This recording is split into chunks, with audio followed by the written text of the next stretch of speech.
I entered the bedroom to find Carla with a self-satisfied grin on her face and a small baggie dangling from between two fingers. I found something. I took it from her and stared at the contents. Where'd you find it? I checked all of her purses. Found this one way in the back of the closet. It contained a thumb drive and a scrap of paper with what looked like a phone number written on it. I stuffed it into my pocket. We'll check it back at the office. I peeked in the closet.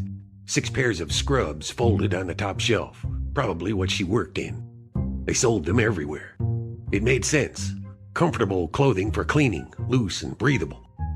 3 pairs of sensible shoes on the floor, 1 pair of sneakers, and 2 pairs of sandals, and 4 purses lined up to the left of them against the closet wall.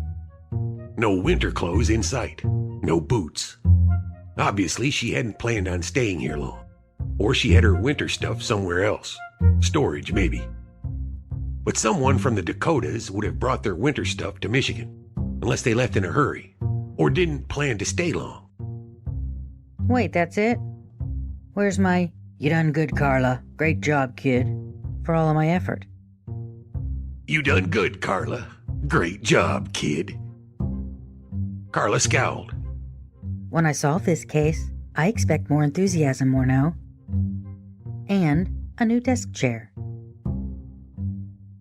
Tell you what, Carla, I have an errand to run. You think you can solve this case? I dug the baggie out of my pocket. When she grabbed for it, I held it out of her reach. On 2 conditions. First, you don't act on anything you find. Not until you approve it with me. You take 1 step without checking with me, you're fired. I mean it, Carla. Okay, done. Second, use the office computer. Make copies of everything you find out about what's on this hard drive and the phone number. Then type it up and email it to me tonight. I assume you're going to jump right on this. Carla's eyes narrowed. As soon as I drop you off wherever you plan on getting your lush on tonight. That way you'll have to call me when you need a ride home. I hadn't planned on getting my lush on this evening, but I appreciate the concern. My concern isn't for you, Morneau. My concern is for whoever you might plow into or over or slam into when you attempt to drive home. Frankly, I'd rather not have to testify in a vehicular manslaughter trial. Carla jumped up and grabbed the baggie from my hand, shoving it down the front of her blouse. I don't drink and drive, I said firmly. That day I found you in the park, you might have. I'll drop you off at the office. Your car is there so you can get home when you're done. And I don't drink and drive. I'd have slept it off in the back seat had you not been following me. But since I knew you were, it's a moot point. So you were relying on me. Carla, don't you have some work to do? I checked my watch. 6:22. Carla turned on her heel and headed back toward the basement.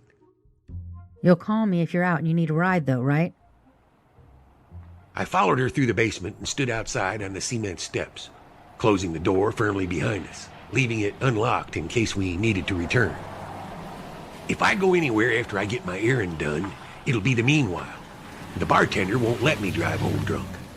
Since when? Most bartenders I know will just Know a lot of bartenders, do you? I asked as I headed through the side yard and onto the sidewalk, purposely taking long strides to keep a few paces ahead of her. Carla hurried to keep up with me. He's my friend from way back. That's why I drink there, okay? Any more holes you want to poke in me, or are we done? I unlocked the sedan and opened the passenger door for her. Really? Because all the times we've been there, I've never seen the two of you talk. I slammed the door, cutting off her last word. I got into the car and slid the key into the ignition. That's because we don't do a whole lot of talking in the bar. It's best if his customers don't know we're friends, all right? He gets to know people, hears things. Sometimes those things help me in my line of work. Carla nodded. Yeah, that makes sense, but why'd you never tell me that? Is that what we're doing now? Sharing things about our personal lives? She stiffened. You have my email. Send the file when you get through, and forward all the tax stuff on Deckard. I want to look it all over tonight, since I never get a chance to see anything at the office anymore, what with my overbearing assistant doing all the paperwork. Thanks, Morneau. I don't know what you're thanking me for. The guilt was already burbling in my gut. I'm thanking you for giving me a chance. We both knew that wasn't what she was thanking me for. I hadn't pressed her about the personal stuff, hadn't asked any specific questions.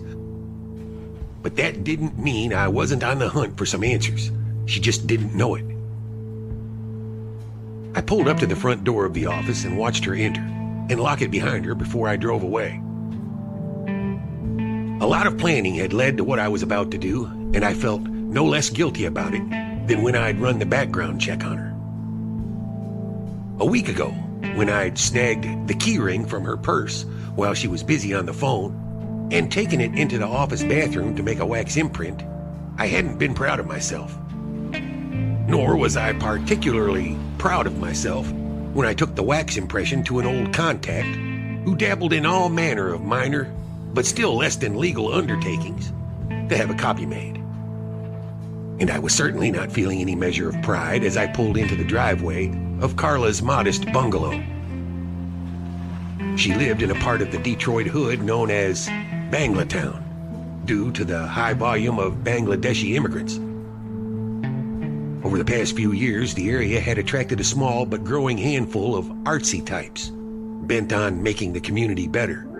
One house, one street, one community at a time.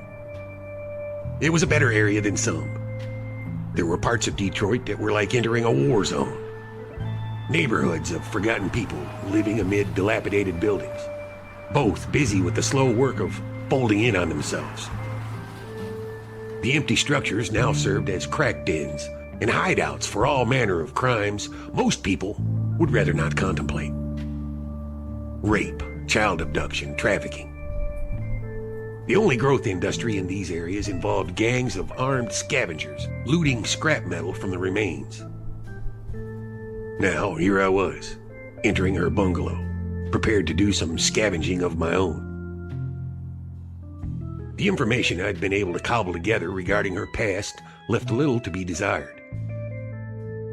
There wasn't enough, not 40-something years worth. It was like Carla Danning had sprouted up from between a crack in the cement less than a year ago and begun life as a fully formed adult. As someone who spends a good deal of his time foraging public and not so public records for information, I knew Carla was hiding something, and I was going to find out what that something was. I did a cursory check of Carla's bungalow and found little. It was a one-bedroom, one-bath, with an attached single-car garage. A very manageable affair. A pretty little oasis on a drab street, decorated with red curtains and red throw pillows on the light brown couch. She was a tidy housekeeper, had a large DVD collection, no family pictures, and her kitchen suggested she was a microwave dinner kind of gal. The door leading to the garage was in the kitchen. I opened it and flipped on the light. The space was almost empty, save for a washer and dryer. Barely enough room to walk around if a car was parked inside. By the looks of the cement floor, she rarely parked her car there. No oil stains or other marks showing regular use. Back inside, I checked the small computer desk in the living room. A stack of bills addressed to Carla Danning. A laptop, I learned, was password protected.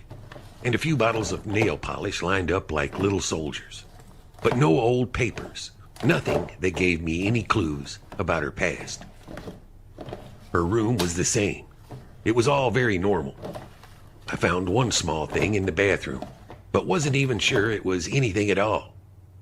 Red hair color under the sink, so she wasn't a natural redhead. I found it more disappointing than evidentiary. On my way back through the house, I stopped to look at a bookshelf full of cozy mysteries and detective novels, including a paperback copy of every book I'd written.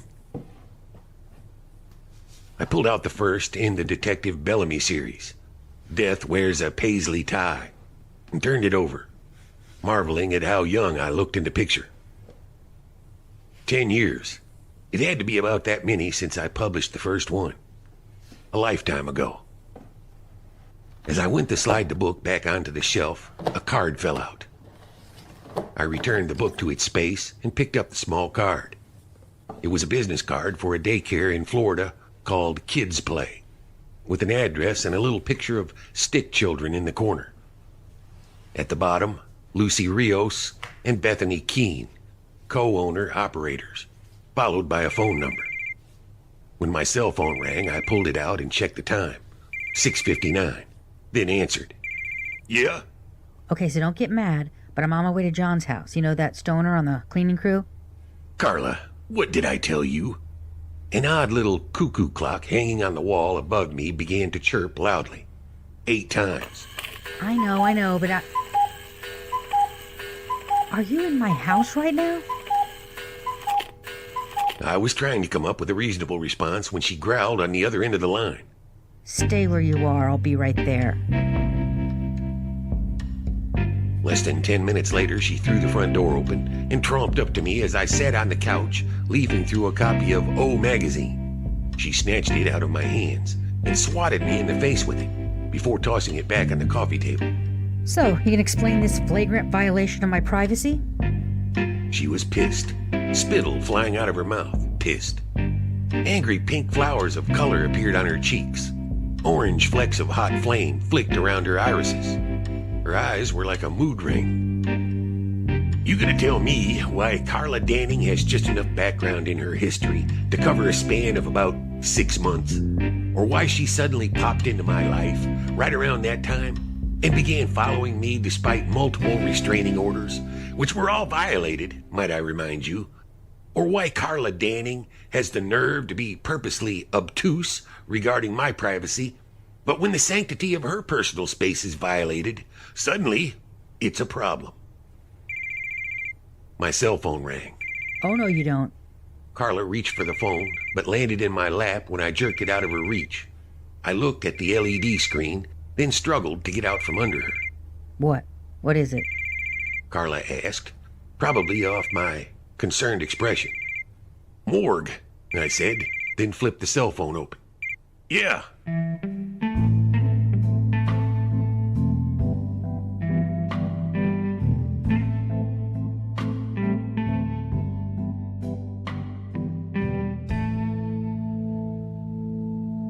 "20 minutes later, we stood in the hallway of the morgue, not looking at each other.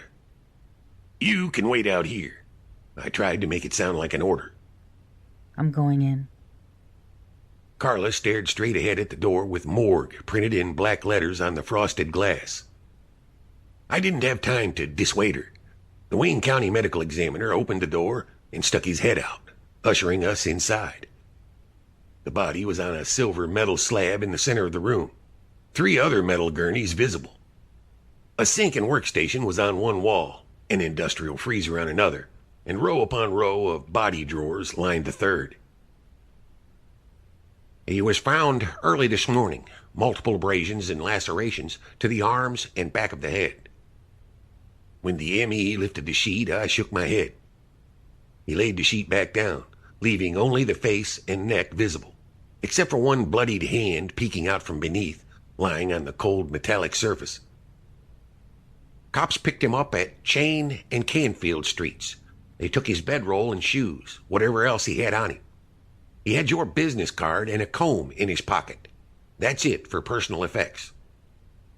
When Carla looked up at me questioningly, I said, I gave it to him after lunch that day. Told him to call me if he needed anything. You know his name? The ME asked. Just his first name, Barney, I said, watching Carla chew on her bottom lip. Could we have a minute?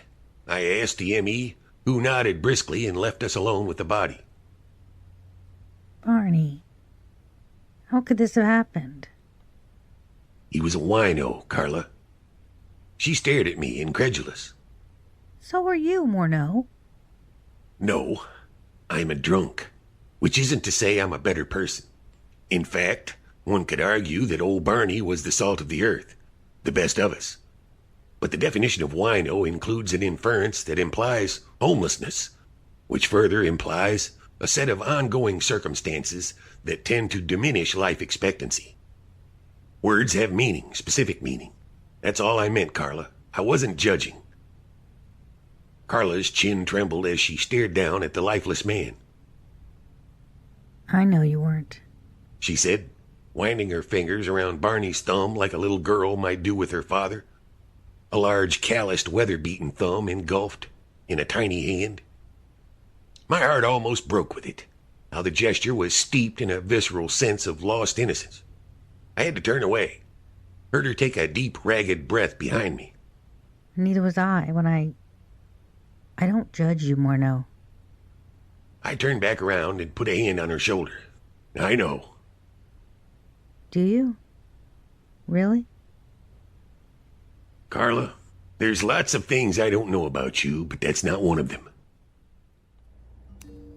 Back in the car, the image of Barney's body, coupled with our mutual invasions of each other's privacy, hung between us, as the air conditioner whirred vainly, trying to overcome the summer humidity.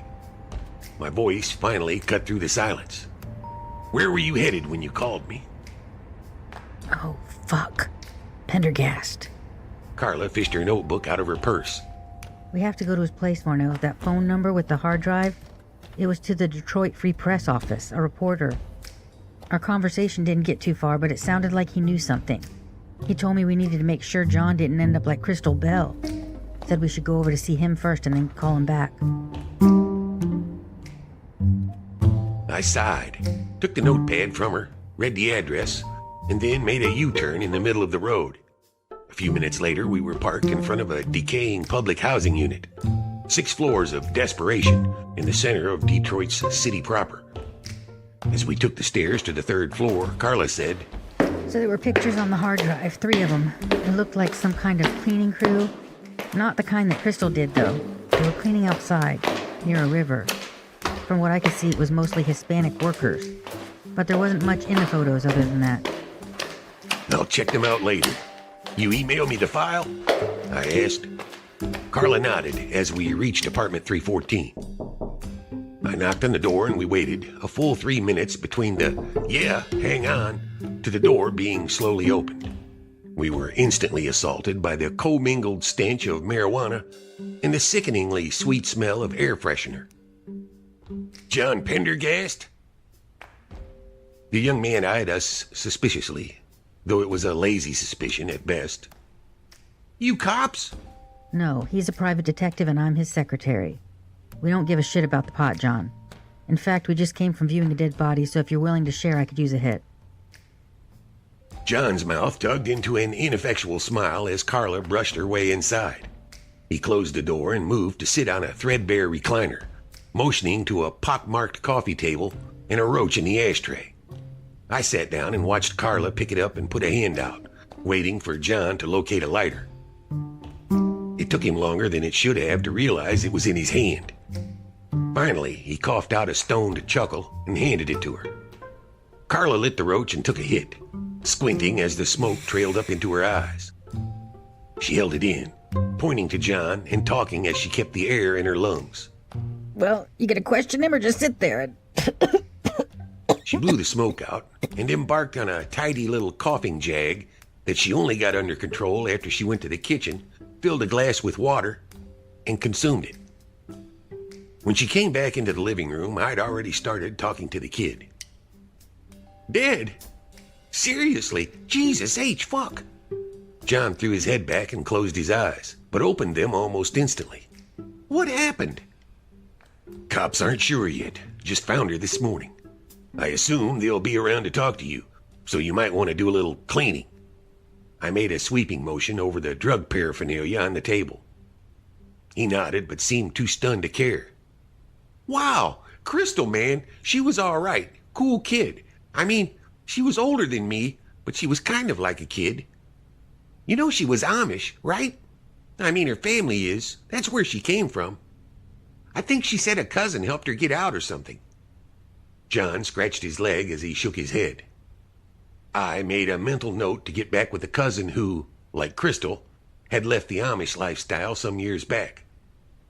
I hadn't contacted the family because the police do the death notifications, and I wanted to give them time before I followed up regarding my end of the investigation. Tell me why she would have had the number to the Detroit Free Press and a hard drive with pictures of some kind of cleanup crew hidden in her closet. John's eyes widened. Oh man, I told her to be careful. I never should have mentioned the Kalamazoo thing. I was down there working with the crew, me and Stan. Good pay, but the work sucks. It's fucking hot. Oil everywhere. In the grass, in the mud. It's foobar for sure. They ain't gonna get that shit out of there. Who they kidding? Carla took another toke and held it in, putting the roach back in the ashtray. You need to back up, Sparky. Who sent you to Kalamazoo to work? Deck. He's always got extra work if we need it, but this was a big one. $800 a week. Stan knew most of the details. I rode down with him once. They got a bunch of Mexicans down there busting their humps. Anyway, Deck said if we wanted some extra money, good money, he could get us on a day crew for a few months. But shit, we were working like 14, 15 hours a day. It was brutal, man. I only stayed 1 week. Hitchhiked back. Fuck that. Life's too short, man. Carla bent down and leaned in, her face inches from John's. Focus, John. We need details. Why the newspaper phone number with the hard drive? Who took the pictures? I don't know, man. Crystal had the week off work. Told Deck she needed some personal time. But Jesus, what if she snuck down there and took pictures? We were talking about it one night at work, me and her. I mentioned the Mexicans. She was shocked when I told her how they worked longer hours than we did, got paid less, and how they got paid every other week when we got paid weekly. She said it wasn't fair, but I never thought she'd do something like this. John tossed his head back and closed his eyes, rubbing them with the heels of his hands. Why the pictures? I asked. John opened his eyes and stared at me. Man, there's like a bazillion gallons of oil in the Kalamazoo River and a bunch of illegal immigrants cleaning that shit up. Nobody's covering it. You seen anything about it on TV? Some goddamn Canadian pipeline sprung a leak, and from what I put together, they hired some Michigan company who hired Deck's company to do the cleanup. He hires a bunch of cheap labor, sends us all down to try and fix that fuck all. But it was like in no way happening, man.